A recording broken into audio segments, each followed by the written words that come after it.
Hi guys, I've said before, the right wing, be them in government or in the media, want people who have little to be angry with people who have nothing.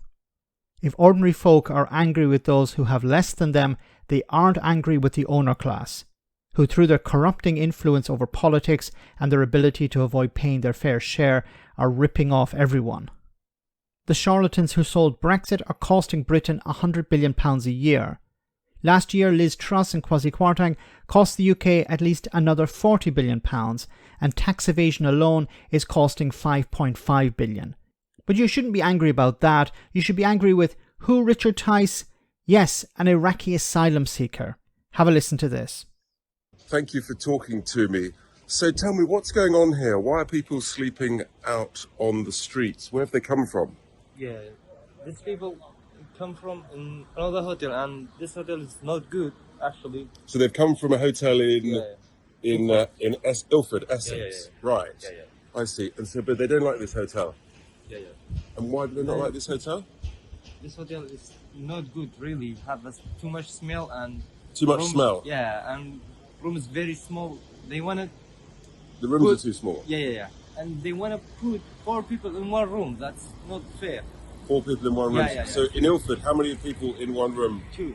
2 people. Yeah. And do you have your own the bathroom? big rooms. Big rooms. Yeah. Nice rooms. Yeah. That's very nice. Here is very bad. Here's very bad in the centre of very London. small, Room's very small. Bathroom too small? Yeah, too much. I'm so sorry about that. That's really shocking that the bathroom is too small.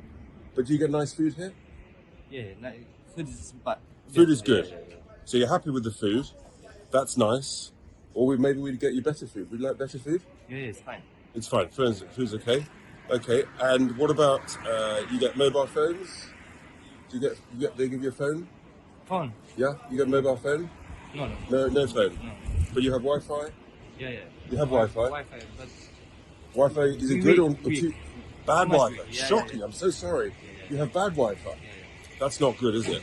If you've got bad Wi-Fi. And how long have you been here? You've been on the streets here for how many days? This is 2 days. 2 days people, here. Yeah, 40 people. 40 people. 40, yeah. Right. Staying this road, Yeah. it's very bad. Maybe people sick. And one of them, he go to hospital. Yeah. He fell sick, cold. You felt sick and cold. Yeah. And so where was home for you? Where have you come from? Come from Iraq. You come from Iraq. Yeah. And you've been here how many years? 2 years. You've been here 2 years, living in Ilford in Essex. Okay. And who's been paying for you? You get a weekly allowance? The government give you a little bit of weekly money, is that right? Give £8 for 1 week, and in here, this area, everything is expensive. Everything's expensive, yes. Yeah. I'm so sorry about that. It's central London. It's an expensive You city. can't It's one of do the nothing biggest. for 1 week. Yeah, £8.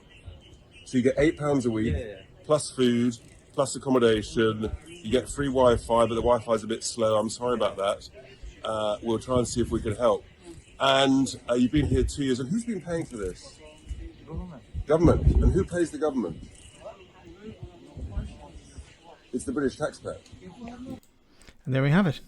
Going on to the street, interviewing this guy, not explaining who the hell you are, that you're from a political party, a right-wing party, and you're going to use this guy to push your anti-immigration narrative.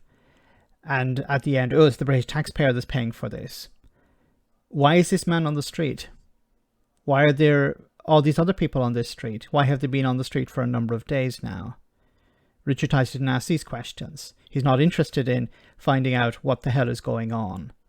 It's about pushing a narrative, convincing people who have maybe very little that this guy is your enemy. This is what it's about. Making people angry. Not angry with Suella Braverman or angry with the British government, but angry with this guy. How dare he be upset that he's in a room with 3 other people? How dare he be upset that he has to share a bathroom? There are people, British people on the street, who would love to have something like this. It's always about dividing people, about convincing them not to be angry with Suella Braverman, who is ultimately responsible here. Why are these people in hotels? Why does nobody ever ask that question? They're in hotels because the asylum claims are not being processed fast enough. Why are they not being processed fast enough? Richard Tice isn't interested in asking these questions. Well, it's because the British government don't want to process claims fast enough.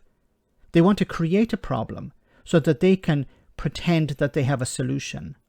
I've said before, it's about trying to keep racists and bigots happy. If you resolve this problem, then you'd have nothing to sell to the electorate.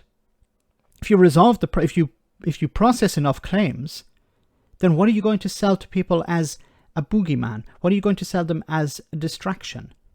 That's what it's about. They haven't invested the resources necessary over the last 13 years. If they did, there wouldn't be over 150,000 people waiting for their asylum claim. This man here has said that he's been waiting for 2 years. Does he want to be in a hotel? Of course he doesn't want to be in a hotel. Richard Tice doesn't want him to be in a hotel. The British public don't want him to be in a hotel, and he doesn't want to be in a hotel. He would prefer, I would imagine, living in a flat, having a job, contributing, earning more than £8 a week, so he could buy things that he wants. He doesn't want to be in this situation. He's come from a terrible situation, I would imagine, and he made an asylum claim, and he's waiting for it to be processed. Now, we can't decide whether he is legitimate or not. That's up to the Home Office. But he has to wait. We have to wait to find out whether he is legitimate or not. And until then, he has to be treated with respect.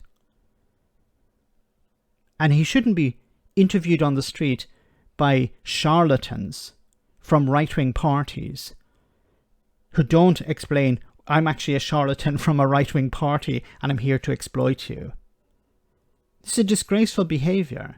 But then this is Richard Tice, former member of the Brexit Party, along with Nigel Farage, who have been pushing this issue constantly.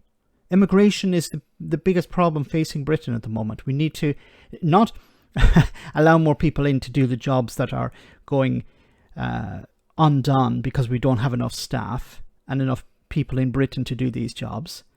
No, it's about bringing down immigration. The whole reason that the Conservative Party are banging on about bringing down immigration is because of people like Nigel Farage and Richard Tice, that they have moved the narrative onto immigration bad. And the Tories are playing catch-up. All because they want to convince racists and bigots to vote for them. And convince ordinary people that you shouldn't be angry with the people who are not paying their taxes or corrupting politics. No, you should be angry with people who have literally nothing. People who are surviving on £8 a week. Yes, they have accommodation, they have their food, but they don't want to be in that situation. This young man, as I said, I imagine would prefer to have a job, to have his own flat, to be creating something for himself. And he'd be contributing to the British economy. He would be a taxpayer himself. He wants to be a taxpayer, I would imagine. Most asylum seekers and refugees want to be taxpayers. Why does Richard Tice and the right wing have a problem with that? I think we all know why. Let me know in the comment section, guys, what you think about all of this. As always, your comments are greatly appreciated. Thanks a lot.